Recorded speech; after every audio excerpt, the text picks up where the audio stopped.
राष्ट्रमाता जिजाऊ माँसाहेबांचा जिल्हा म्हणून ओळखला जाणारा बुलढाणा जिल्हा, तालुका चिखली, जिल्हा बुलढाणा, राजेंद्रजी सर्जेराव लहाने, मी मालक बोलतो या यूट्यूब चॅनलच्या माध्यमातून. आपण या चिखली तालुक्यामध्ये आले असता या ठिकाणी मुलांचा अभ्यासक या ठिकाणी आहे, या अभ्यासकच्या ठिकाणी येऊ या मुलांची समस्येचं निवारण करण्यासाठी आम्ही या चॅनलच्या माध्यमातून महाराष्ट्रभरच नाही तर पूर्ण भारतभर या मुलांच्या समस्या घेऊन निवारण करण्याचं काम त्या ठिकाणी करत आहोत. आज या ठिकाणी आमचे दत्ताभाऊ भांदुर्गे त्या ठिकाणी 2 शब्द सांगतील. सांगा सर, आपलं नाव काय? मी दत्ता प्रकाश भांदुर्गे, मी चिखली जिल्हा बुलढाणा इथून बोलत आहे. आम्ही स्पर्धा परीक्षेची तयारी करत असताना खूप अडचणींना आम्हाला सामोरं जावं लागतं. मागील 3 वर्षात पाहिलं की जे वेळापत्रक दिलं होतं त्या वेळापत्रकानुसार मुलांची एक्झाम होत नाही. एक्झाम झाली तर त्यात नॉर्मलायझेशन मेथड लावली जाते. नॉर्मलायझेशनमध्ये असं होतं की गरीब मुलांचं तिथे नुकसान होत आहे.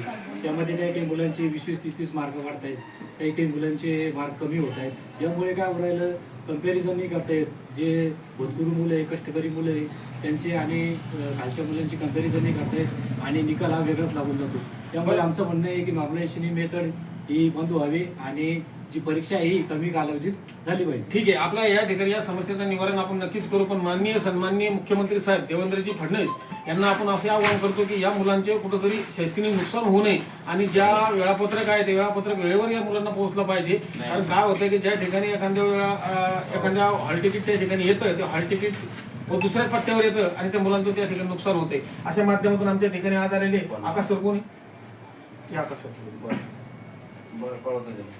आज या ठिकाणी आकाश सरांचं सुद्धा आपण या ठिकाणी यांची माहिती आणि जाणून घेऊ. आपली परिस्थिती सांगा सर, आणि आजपर्यंत तुम्ही जे शिक्षणाचा किती दिवसापासून अभ्यास करू राहिले त्याचं सुद्धा या ठिकाणी सांगायची गरज आहे.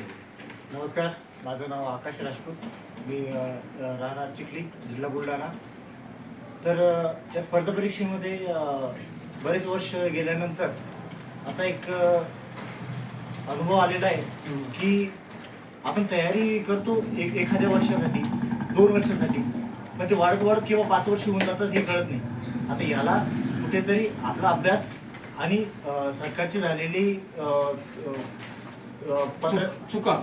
सरकारच्या झालेल्या चुका आपल्याला लक्षात येतात की परीक्षा ही आता 2019चा रिझल्ट कुठेतरी आता लावला, 23 मध्ये लागला, 22चा रिझल्ट आता 24 मध्ये लागला. तर हा जो 1.5 वर्षाचा गॅप आहे तो वाढत केव्हा 3 वर्षाचा होऊन जातो ते आपल्याला कळत सुद्धा नाही. आणि हे जे क्रुशल वय, ते क्रुशल वय आपलं वाढत खूप जास्त होऊन जातं आणि मग नंतर नैराश्याला आपल्याला सामोरे जावं. नक्कीच सर, नक्कीच सगळे तुमची ह्या भावना आपण मुख्यमंत्र्यांपर्यंत पोहोचू. कारण काय होतं की या याच्यातून ज्या मुलांना नोकऱ्या नाही त्या मुलांना कुठेतरी आत्महत्या करण्यात प्रवृत्त शासन करत आहे. आज या ठिकाणी